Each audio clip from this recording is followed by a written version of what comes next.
उत्तर प्रदेश की राजधानी लखनऊ में राजसत्ता की देवी मानी जाने वाली मां पीतांबरा का 108 कुंडीय महायज्ञ शुरू होने जा रहा है।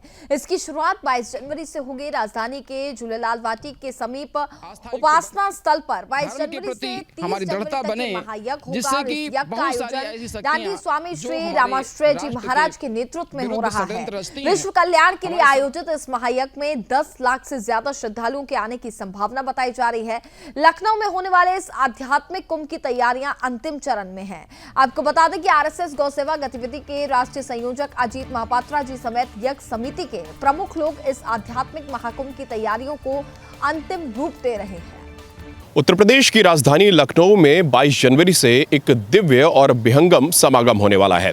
लखनऊ के झूलेलाल वाटिका है, वहाँ पर 108 यज्ञ कुंड बनाए जा रहे हैं और जिसमें पूरे देश से जो यजमान आएंगे और उनके साथ साथ जो साधु संत आएंगे वो एक साथ यहाँ पर आके यज्ञ करेंगे। इस पूरे आयोजन की जो सबसे खास बात है वो खास बात ये है कि ये जो पूरा आयोजन है ये राष्ट्रहित के आधार पर किया जा रहा है। जो परिकल्पना है वो इसी आधार पर बनाई जा रही है कि इस देश में जो समस्याएं हैं, देश को लेकर खास तौर पर जो एक अस्थिरता का भाव लगातार पैदा किया जा रहा है उसको किस तरीके से समाप्त किया जाए और उसमें माँ पीतांबरा का आशीर्वाद कैसे मिले, इसको लेकर जो पूरी एक संरचना है वो बनाई गई है और माँ पीतांबरा की जो दिव्य मूर्ति है वो लाई गई है और उस मूर्ति के आशीर्वाद के साथ ही ये जो पूरी आयोजन है, इस पूरे आयोजन की रूपरेखा बनाई गई है।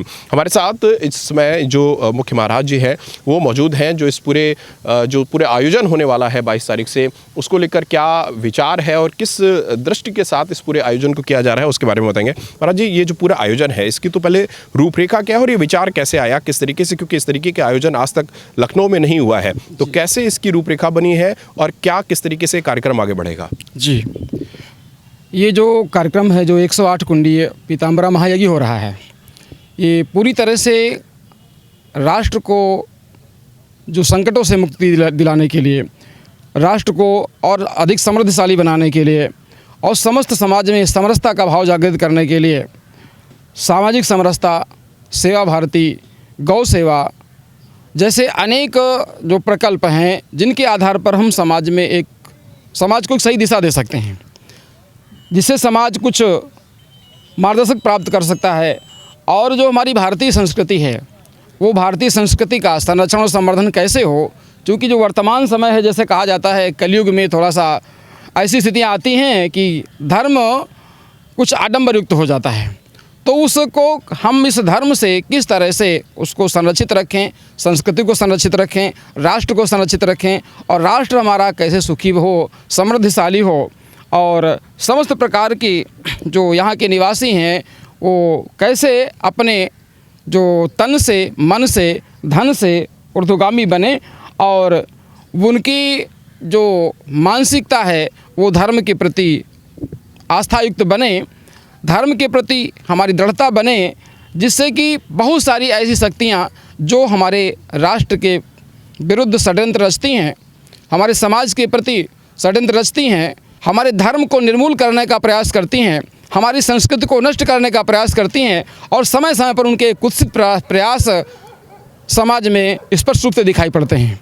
उनसे हम कैसे लड़ सकते हैं, उनको कैसे दूर कर सकते हैं, इन सारी अवधारणाओं को ध्यान में रखते हुए इस संपूर्ण यज्ञ की रचना की गई है।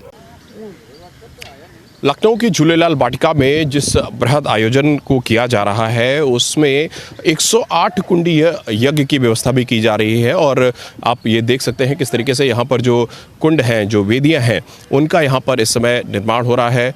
तेज़ी से ये जो वेदियाँ हैं, यज्ञ वेदियाँ हैं, इन यज्ञ वेदियों पे इनका निर्माण कार्य किया जा रहा है। 108 यज्ञ वेदी हैं और उसके अतिरिक्त एक प्रमुख वेदी है यज्ञ की, उसका निर्माण यहाँ पर लगातार किया जा रहा है।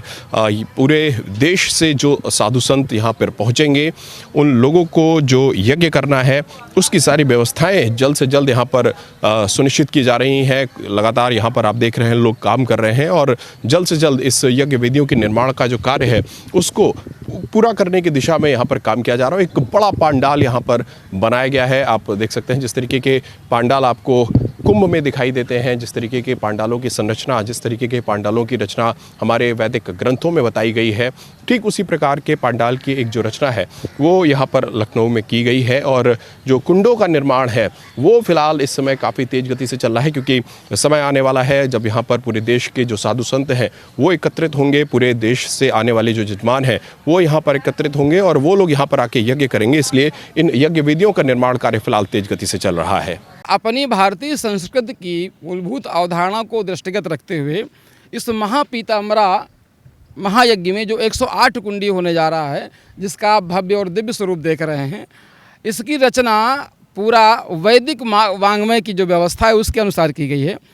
और इस यज्ञशाला के निर्माण में कई ग्रंथों का सहारा लिया गया है, जैसे हमारा रुद्रायमल तंत्र है, यज्ञ मंडप प्रभा है, यज्ञ कुंड मंडप सिद्धि है, महर्षि कात्यायन युक्त कई ग्रंथ हैं।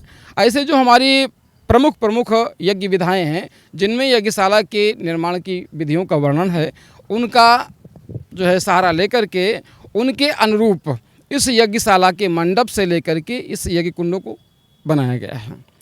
और इसमें 5.25 करोड़ आहुतियाँ होनी हैं। उन 5.25 करोड़ आहुतियों के अनुसार किस कुंड में कितनी आहुतियाँ होंगी उसकी पूर्व निर्धारित एक व्यवस्था है। और सबसे अभिनव व्यवस्था इस यज्ञशाला की ये है कि इस यज्ञशाला में जो हमारा यज्ञ मंडप है उसमें बनने वाले जो कुंड हैं उन कुंडों का नामकरण किया गया है, आचार्यों के बैठने के स्थान का नामकरण किया गया है। दक्षिण दिशा में, जिस दिशा में हमारे आचार्य वैदिक मंडल बैठता है, जहाँ से मंत्रोच्चार वेद पाठ होता है, उस भाग को हमने वशिष्ठ मंडल करके नाम दिया है। और जो हमारे यज्ञ है इस यज्ञ में जो कुंडों का निर्धारण किया गया है उनको प्रधान कुंड से लेकर के सभी दिशाओं में उनको 4 भागों में विभाजित किया गया है। और उनका नामकरण सनक, सनंदन, सनातन और सनत कुमार के नाम से किया गया है। पश्चिम दिशा की ओर जो हमारे अतिरिक्त कुंड बने हैं उनका नाम जो है विश्वामित्र मंडल, और उत्तर दिशा की ओर बनने वाले जो कुंड हैं उनको बृहस्पति मंडल का नाम दिया गया है। जैसा कि हम सब जानते हैं कि हमारी 10 महाविद्याओं में से एक प्रमुख माँ पीताम्बरा हैं, जिनकी आराधना करने से हमें समस्त प्रकार की सुख और समृद्धि प्राप्त होती है। राज्य सत्ता की प्रदाता हैं, संकटों का निवारण करने वाली हैं, समस्त प्रकार के विघ्नों को दूर करती हैं। और जो उनकी आराधना करता है वो समस्त प्रकार के मनोवांछित फलों को प्राप्त करता है। धर्म रक्षा, गौ रक्षा और राष्ट्र रक्षा समेत तमाम बड़े विषयों को लेकर ये जो पूरा महायज्ञ है ये उत्तर प्रदेश की राजधानी लखनऊ में 22 तारीख से शुरू होने वाला है। 8 दिन तक ये पूरा महायज्ञ लखनऊ में होगा। अनुमान है कि तकरीबन 5.25 करोड़ आहुतियाँ इस यज्ञ के दौरान डाली जाएंगी। और उनके पीछे जो मंतव्य है, जो उद्देश्य है, वो यही है कि धर्म को लेकर जो तमाम तरीके की परेशानियां पूरे देश में पैदा करने की कोशिशें की जा रही हैं, माँ पीताम्बरा के आशीर्वाद से वो सारी समस्याएं, वो सारे जो व्युत्क्रम हैं जो धर्म को नष्ट करने के लिए, धर्म को अपभ्रंशित करने के लिए किए जा रहे हैं, वो समाप्त हो सके, माँ पीताम्बरा का आशीर्वाद मिले। इस निमित्त, इस उद्देश्य के साथ ये जो पूरा माँ पीताम्बरा 108 कुंडीय महायज्ञ है ये 22 तारीख से लखनऊ के झूलेलाल वाटिका में शुरू होने जा रहा है। अनुमान है कि तकरीबन अगले 8 दिनों में लखनऊ में 10 लाख के आसपास लोग इस महायज्ञ में अपनी आहुतियां डालने के लिए आएंगे। तकरीबन 1.5 से 2 किलोमीटर का यह पूरा प्रांगण है जहां पर यह पूरा एक शहर एक तरीके से बसाया गया है, या यूँ कहें कि ये लखनऊ का कुंभ है, क्योंकि लखनऊ में इस तरीके के आयोजन आज तक कभी नहीं हुए, इतना बड़ा आयोजन कभी नहीं हुआ। तो एक तरीके का कुंभ है जिसका आयोजन लखनऊ में किया जा रहा है। और अनुमान यही है कि इस आयोजन के बाद से जो विचार हैं वो निश्चित तौर पर बदलेंगे और जो लोगों का लोगों की जो आस्था है वो और मजबूत होगी इस तरीके के आयोजनों से। क्योंकि अब इसके बाद जो दूसरा पड़ाव है इस पूरे आयोजन का वो नोएडा होने वाला है। नोएडा में भी इससे बड़ा आयोजन किया जाएगा। तो कोशिशें ही लगातार की जा रही हैं कि धर्म को लेकर जिस तरीके की भ्रांतियां फैलाई जा रही हैं, जिस तरीके की समस्याएं पैदा की जा रही हैं, माँ पीताम्बरा के आशीर्वाद से, देवी देवताओं के आशीर्वाद से उनको समाप्त किया जा सके। कैमरा पर्सन सुशील अवस्थी के साथ रजत मिश्रा, सुदर्शन न्यूज़, लखनऊ।